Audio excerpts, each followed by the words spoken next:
Hello everyone, আসসালামু আলাইকুম। Welcome back to my channel.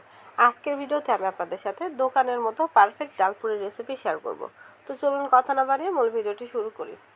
Dal puri বানানোর জন্য আমি এখানে একটা বাটিতে 2 কাপ পরিমাণ ময়দা নিয়ে নিয়েছি। আপনারা এখানে আটাটাও ইউজ করতে পারেন। তো এর ভিতরে আমি দিয়ে দিয়েছি সামান্য পরিমাণ লবণ আর 1 চিমটি পরিমাণ বেকিং পাউডার। এরপর আমি এখানে সামান্য রান্নার সয়াবিন তেল দিয়ে দিয়েছি। তেলটা দিয়ে দেওয়ার পরে আমি এখন হাতের সাহায্যে খুব ভালোভাবে এভাবে ঘষে ঘষে সব কিছুর সাথে ময়দাটাকে ভালোভাবে মিশিয়ে নেব। কিছুক্ষণ মেশানোর পরে যখন এরকম মুট করলে একটু দলা পাকিয়ে আসবে, তখন আমি এর ভিতরে অল্প অল্প পানি দিয়ে খুব সুন্দর করে একটা ডো তৈরি করে নেব। ঠিক যেরকম করে আমরা রুটি বানাই সেরকম একটা ডো আমি তৈরি করে নিচ্ছি। এখন আমি ডালপুরি বানানোর জন্য ডালের পুরটা রেডি করে নেব। তো এর জন্য আমি এখানে একটা কড়াইয়ে 200 গ্রাম পরিমাণ মসুর ডাল খুব ভালোভাবে ধুয়ে নিয়ে নিয়েছি। এর ভিতরে আমি দিয়ে দিয়েছি কিছু পেঁয়াজ কুচি, কাঁচামরিচ কুচি আর রসুন কুচি, আর দিয়ে দিয়েছি 1 টেবিল চামচ লবণ আর হলুদ। এখানে লবণ হলুদের ভিডিওটা আমার স্কিপ হয়ে গেছে। এরপর আমি এখানে দিয়ে দিয়েছি 2 কাপ পরিমাণ পানি। পানিটা দিয়ে দেওয়ার পরে আমি নেড়ে চেড়ে এটাকে মিশিয়ে নিয়ে এখন একটা ঢাকনা দিয়ে ঢেকে আমি এটাকে সিদ্ধ হওয়া পর্যন্ত রান্না করে নেব। 10 মিনিট পর আমি এখন ঢাকনাটা উঠিয়ে নিয়েছি। দেখুন আমাদের ডালটা কিন্তু খুব ভালোভাবে সিদ্ধ হয়ে গেছে। যখন এরকম একটু পানি পানি আসে, এর ভিতরে আমি দিয়ে দিচ্ছি 1 টেবিল চামচ ধনিয়া গুঁড়া, জিরার গুঁড়া আর দিয়ে দিচ্ছি 1 টেবিল চামচ গরম মশলার গুঁড়া। সবগুলো উপকরণ দিয়ে দেওয়ার পরে আমি এভাবে নেড়ে চেড়ে খুব ভালোভাবে মিশিয়ে এটাকে আমি ঝুরি করে নিব। এই অবস্থায় কিন্তু ডালটা কড়াইয়ের সাথে লেগে যেতে পারে, তাই এটা অনবরত নেড়ে চেড়ে খুব ভালোভাবে ঝুরি করে নিতে হবে। আমাদের ডালের পুরটা কিন্তু এখন রেডি হয়ে গেছে। ডালের এই পুরটা যত বেশি ঝুরঝুরে হবে, ডাল পুরিটা তত বেশি পারফেক্ট হবে। তো এখন আমরা আগে থেকে যে আটার ডোটা করে রেখেছিলাম, সেখান থেকে অল্প অল্প ডো নিয়ে এভাবে হাতের সাহায্যে ঘুরিয়ে ঘুরিয়ে একটু বল করে নেব।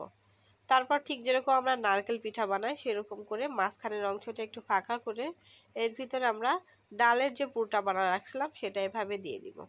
তারপর চারপাশের যে আটার অংশটা আছে সেটা এভাবে টেনে নিয়ে আমরা মুখটা বন্ধ করে দেব। তারপর এভাবে গোল গোল করে আমি হাতের সাহায্যে ঘুরিয়ে এটাকে রেখে দেব। তবে আপনাদের বলে রাখি, যাদের ডাল পুরিটা থেকে ডালের পুরটা বেরিয়ে যায়, তারা এভাবে যখন আগে ডালের পুরটা মানে ভিতরে দেওয়ার আগে হাতে যখন ঘষে নেবেন, তখন হাতে কোনো প্রকার তেল মাখবেন না। তাহলে কিন্তু আপনাদের ডালের পুরটা মানে ভিতরে দিলে খুব সহজে এটা বেরিয়ে আসবে না। যখন আপনারা ডালের পুরটা দিয়ে আবার রুটি দিয়ে বেলতে যাবেন, ঠিক সেই টাইমে আপনারা একটু তেল দিয়ে এটাকে বেলে নেবেন, তাহলে কিন্তু পারফেক্টভাবে হয়ে যাবে। সবগুলো ডালপুরির বল আমি এভাবে আগে থেকে বানিয়ে নিয়েছি। এখন এগুলো বেলে নিব। এর জন্য আমি এখানে একটা পিঁড়ির উপরে সামান্য পরিমাণ তেল ব্রাশ করে নিয়েছি। তারপর যে বলগুলো আমরা বানিয়ে রাখছিলাম সেটার উপর দিয়ে এর উপরে সামান্য একটু তেল দিয়ে আমি এটাকে বেলে নিব। আর এভাবে তেল দিয়ে যখন বেলবেন তখনই কিন্তু পারফেক্টভাবে ডালপুরিটা বানানো হবে। তো দেখুন সবগুলো একইভাবে আমি এভাবে বেলে নিচ্ছি। আর যারা এটাকে সংরক্ষণ করে রাখতে চান তারা এভাবে বেলে নিয়ে একটা পলি ব্যাগে করে ডিপ ফ্রিজে সংরক্ষণ করে রাখতে পারেন। সবগুলো ডালপুরি আমি এভাবে বেলে নিয়েছি। এখন এই ডালপুরিগুলোকে আমি ভেজে নেব। তো এর জন্য আমি এখানে একটা প্যানে পরিমাণ মতো তেল দিয়ে তেলটা খুব ভালোভাবে গরম করে নিয়েছি। আর তেলটা ভালোভাবে গরম করে নেওয়ার পরে আমি আগে থেকে বেলে রাখা ডালপুরিগুলো এভাবে দিয়ে দিয়েছি। তারপর এভাবে সাইড থেকে খুন্তি দিয়ে বা একটা চামচ দিয়ে এভাবে ডালপুরির দিকে একটু তেল ছিটা মারলেই কিন্তু খুব ভালোভাবে ডালপুরিগুলো ফুলে যাবে। আর এই ডালপুরিগুলো ভাজতে কিন্তু খুব বেশি সময় লাগে না, জাস্ট 1 থেকে 2 মিনিটের ভিতর খুব ভালোভাবে ভাজা হয়ে যায়। তো আমি এভাবে গোল্ডেন ব্রাউন করে ডালপুরিগুলোকে ভেজে নিচ্ছি। আপনারা চাইলে একটু সাদা করেও ভাজতে পারেন, তবে একটু সাদা করে ভাজলে আমার কাছে ভালো লাগে। তো সেম একইভাবে আমি সবগুলো ডালপুরি একে একে ভেজে এভাবে উঠিয়ে নিচ্ছি। তো তৈরি হয়ে গেল খুবই সহজে ঘরোয়াভাবে পারফেক্ট ডালপুরি। আর এই ডালপুরিগুলো মাশাআল্লাহ দেখতে যতটা সুন্দর, খেতেও কিন্তু অনেক মজাদার। দোকানের থেকে কিন্তু কোনো অংশেই কম নয়।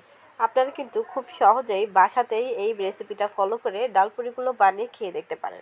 তো এই ছিল আমার আজকের ভিডিও। আশা করি আমার ভিডিওটা আপনাদের কাছে ভালো লেগেছে। আর ভিডিওটা ভালো লাগলে অবশ্যই লাইক কমেন্ট করবেন আর আপনার ফ্রেন্ডস অ্যান্ড ফ্যামিলি মেম্বারদের সাথে শেয়ার করে দেবেন। আর এরকম নতুন নতুন আরও ভিডিও পেতে আমার চ্যানেলটা সাবস্ক্রাইব করে সাথেই থাকবেন। আজ এ পর্যন্ত, সবাই ভালো থাকবেন, সুস্থ থাকবেন। আল্লাহ হাফেজ।